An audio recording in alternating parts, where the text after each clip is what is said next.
ejemplo, comentáramos acerca de cuál es el problema, cuál fue uno de los problemas de los discípulos en el Nuevo Testamento con el cual el Señor Jesucristo tuvo que batallar con ellos y confrontarlos, desafiarlos, hasta exhortarlos y amonestarlos. ¿En qué consistía un elemento de los discípulos que ellos no se atrevían a vencer del todo? Los discípulos estuvieron con Jesús por más de 3 años. Y yo creo que más de 3 años fue como una escuela de formación espiritual para ellos. Imagínense Jesucristo caminando con ellos, viviendo con ellos, conviviendo con ellos, durmiendo con ellos. En otras palabras, Jesucristo y sus discípulos llegaron a compenetrarse tanto y a conocerse tanto por la convivencia que Jesús tenía con ellos. Si tenían que comer en el suelo, Jesús se sentaba y comía con ellos en el suelo. Si tenían que sufrir o padecer hambre, Jesucristo padecía hambre con ellos. Si uno lloraba, también era el dolor y el llanto de los demás.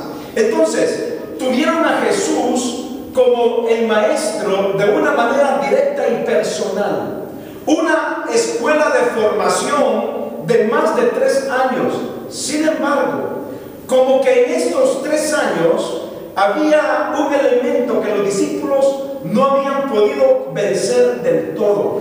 Y yo creo que es uno de los elementos más difíciles que con los que nosotros batallamos día con día, sobre todo en momentos de dificultad, en momentos de problemas que nos suceden.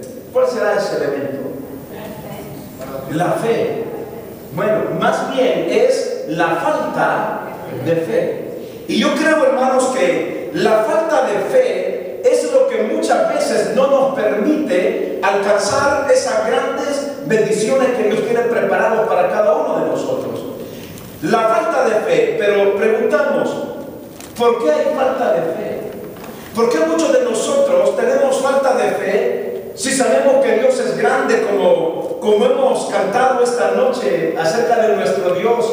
Mi Dios es grande, mi Dios es poderoso, no hay otro como Él, mi Dios es más alto y no hay ningún otro como Él. Si lo conocemos, si lo sabemos, ¿por qué muchas veces nos asalta esa falta de fe? Dios lo que siempre ha deseado en cada uno de nosotros es que estemos revestidos de esa fe. Entonces, ¿pero qué es lo opuesto a la fe? ¿Qué es lo opuesto a la fe? La incredulidad, la duda. Exactamente. Y me gustaría a mí que viéramos algunos pasajes de la Biblia de cómo el Señor Jesucristo reprendió a sus discípulos por mantener una actitud de duda que ellos no podían vencer, a pesar de que habían estado con Él ya por más de 3 años. ¿Qué milagros oculares y presenciales vieron los discípulos en el ministerio de Jesús? Mencionemos algunos de los milagros del Señor Jesucristo que yo creo que podemos recordar y que van a causar impacto en nuestras vidas como hijos de Dios. Mencionemos algunos. Voy a mencionar yo el primero como para hacer el punto de partida. En Mateo capítulo 5 vemos la experiencia de un encuentro maravilloso entre un leproso que estaba en el camino esperando a Jesús y tienen una entrevista maravillosa. No sabemos cuánto tiempo habrá durado esta entrevista maravillosa. Probablemente 5 minutos, 10, 15, 20, no lo sabemos. Pero dice la Biblia que este leproso estaba ahí esperando en el camino y le dijo al Señor: Señor, si quieres, puedes limpiarme. Primero, el Señor Jesucristo le dijo: ¿qué quieres que te haga? ¿Y sabe qué dijo el leproso? El leproso dijo: Señor, si quieres, puedes limpiarme. Y dice la Biblia que Jesús extendió la mano, le tocó y le dijo: quiero, sé limpio, o sé limpio, y al instante su lepra desapareció.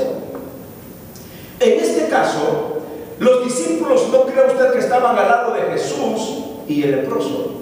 Los discípulos probablemente habrán estado a una distancia de 40 metros a la redonda de la persona de Jesús y de la persona del leproso. Porque la lepra en aquellos tiempos era, primero, una enfermedad incurable. En segundo lugar, era una enfermedad contagiosa. En tercer lugar, era una enfermedad que desprendía a la gente de su propia familia y los separaban de la sociedad. Quiere decir que un leproso no tenía ninguna voz, ningún voto, ningún derecho, ni siquiera podía estar en medio de alguien, ni saludar a alguien, ni darle la mano. Es más, fíjense bien cómo es esta experiencia de un leproso. Dicen que un judío jamás hubiera comprado un huevo en donde un leproso hubiera estado días antes comprando unos pocos dulces. Un leproso ni siquiera podía entrar a una casa, porque era una enfermedad horrible, altamente horrible. Aparte de eso, los leprosos tenían que ponerse una campanilla atada al cuello o en sus ropas, para que cuando ellos salieran de sus comunidades de leprosos, porque habían ciudades para ellos, como campos de refugio especialmente para ellos. Pero cuando uno de ellos tenía que salir o se escapaba, tenía atada una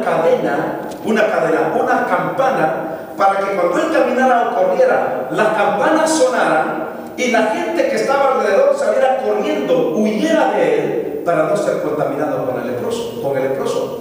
Pero Jesús rompió con todas las barreras médicas, sociales, culturales, como le queramos llamar. Y Jesús no solamente pronunció la palabra. ¿Qué hizo Jesús? Extendió la mano y le tocó. Si el simple hecho de haber estado cerca establecía un problema de una transmisión de la lepra, imagínese ahora el hecho de tocarlo. Jesús lo tocó, pero ahí no se quedó todo. Jesús lo tocó y lo limpió, lo sanó. Y yo creo que este es uno de los milagros maravillosos en el Nuevo Testamento. Mencionemos milagros de Jesús en el Nuevo Testamento. La resurrección de Lázaro, que fue una resurrección temporal, no una resurrección como la del Señor Jesús, que fue una resurrección para siempre. ¿Cómo le dijo el Señor Jesucristo a Lázaro? Lázaro, ven fuera. Note usted que lo llamó por su nombre. Lo llamó por su nombre y le dijo: Lázaro, ven fuera. ¡Qué milagro en la palabra del Señor Jesús! Lázaro, ¿el tuyo? Cuando el Señor sanó a Jesús En Samaria, en Genezaret. Ellos llegaron a Genezaret y cuando la gente de ahí conocieron que era él, llamaron a los de alrededor. Muchos llegaron a él y cuando tuvo tocar con su cuerpo santo. Muy bien. El Señor Jesús, es cierto, con solo su manto, sí, como la mujer del flujo de sangre. Imagínense que dice la Biblia que solamente tocó el borde del vestido de su manto, y dice la Biblia que poder salió del Señor y ella sanó. ¿Cómo era en aquellos tiempos, hermanos? Una mujer que padecía de flujo de sangre, como lo fue esta mujer que tenía por años y años, que había malgastado todo su dinero. Yo me imagino que esta mujer tenía hasta anemia, de tanta pérdida constante de sangre. ¿Cómo era la cultura y la ley en aquellos tiempos? Que incluso cuando la mujer tenía su costumbre menstrual o su ciclo menstrual, no podía asistir al templo y se le consideraba como una mujer inmunda. Ahora, imagínese ahora una mujer que por muchos años, quiere decir que había sido discriminada, había sido rechazada, había sido una mujer, me imagino yo, como odiada por la sociedad. Una mujer que se consumía en su propia enfermedad, se consumía también en su propia soledad y se consumía también en su depresión, en su angustia. Pero ¿quién la sanó? La sanó Jesús. Y Jesús no la tomó como inmunda. Es más, Él dijo: sentí que poder salió de mi ser. ¡Qué virtud la del Señor Jesús! El Señor Jesús sanó a esta mujer. ¿Qué otros milagros? La del hombre que estaba en su lecho, tenía 38 años, Muy bien, sanó al paralítico, al hombre, al ciego, sanó a quién más. A la hija de Jairo, ¿se acuerdan? Que también la revivió a la hija de Jairo. A la suegra de Pedro. También al hijo de la viuda también lo resucitó. Imagínense, hermanos, al hombre de la mano seca también, a Bartimeo que le dio la vista, al muchacho endemoniado, al endemoniado de Gadareno también. Ahora, ¿por qué estoy haciendo toda esta historia? La estoy haciendo porque esta fue la formación en donde los discípulos estuvieron cara a cara y presencialmente, directamente, vieron los milagros y las maravillas y el poder de Jesús. Pero yo pregunto esta noche, ¿por qué los discípulos, aunque vieron todos estos milagros y maravillas, aún así, ¿por qué le faltó la fe? ¿Por qué dudaban? Por ejemplo, vean lo que dice Mateo capítulo 6, versículo 30. Cuando el apóstol Pedro estaba caminando sobre el agua, miren lo que dice la Biblia. Mateo capítulo 6, versículo 30. Bueno, habla acerca de, aquí está hablando acerca de la fe. Vamos a leerlo, el otro pasaje es otro, pero miren cómo dice la Biblia aquí. Y si la hierba del campo que hoy es y mañana se echa en el horno, Dios la viste así, ¿qué dijo el Señor Jesús? No hará mucho más a vosotros, hombres de poca fe. Está hablando acerca de cómo Dios viste las flores del campo, cómo le da de comer a los pajarillos. Ahora, si Dios viste a estas flores y si Dios le da de comer a las aves, ¿cuánto más no hará con cada uno de nosotros que somos sus hijos? Dios nos provee aquí el techo, el abrigo, el alimento. Hermano, ¿con qué es feliz usted? O más bien, digamos, ¿con qué usted está conforme o satisfecho en la vida secular? ¿Qué es lo que nos da satisfacción en la vida? ¿El cafecito? La paz. ¿Está bien? ¿La paz está bien con tú? ¿Un día de qué? Un día en el lago. ¿Le gusta pescar a usted?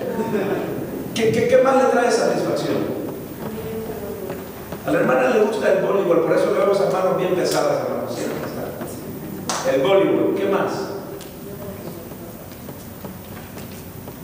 ¿A alguien le gusta algo más? ¿Qué encontramos? ¿En qué hay satisfacción? Música. ¿Le gusta la naturaleza, hermano? Muy bien. Tenemos diferentes gustos y maneras de satisfacer nuestras necesidades. Pero Dios, yo creo que Dios se siente feliz, contento, con que nosotros también nos sintamos agradados de que Él nos da el techo, el abrigo y el alimento. Y yo creo que esa debería de ser la satisfacción total de nuestras vidas con Dios.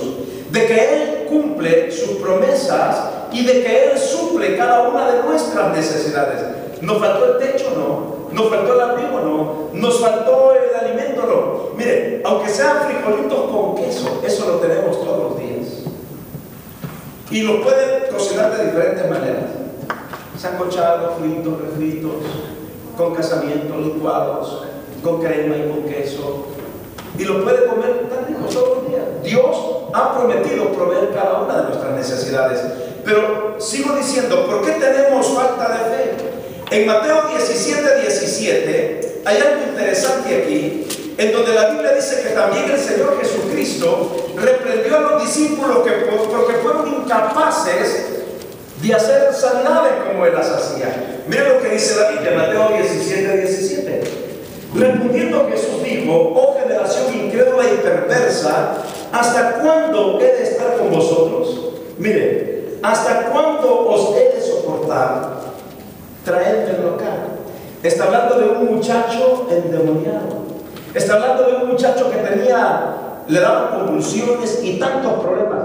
Y llegan donde Jesús y le dicen: pero maestro, no podemos sanarlo. Y Jesús se indigna porque 3 años de estar con Él, viendo las maravillas, y Jesús dice: ¿hasta cuándo os he de soportar? ¿Hasta cuándo el Señor va a seguir tolerando nuestra falta de fe? Necesitamos aferrarnos a la fe. si hemos visto milagros de Dios, si vemos el cumplimiento de sus promesas día con día, y si vemos que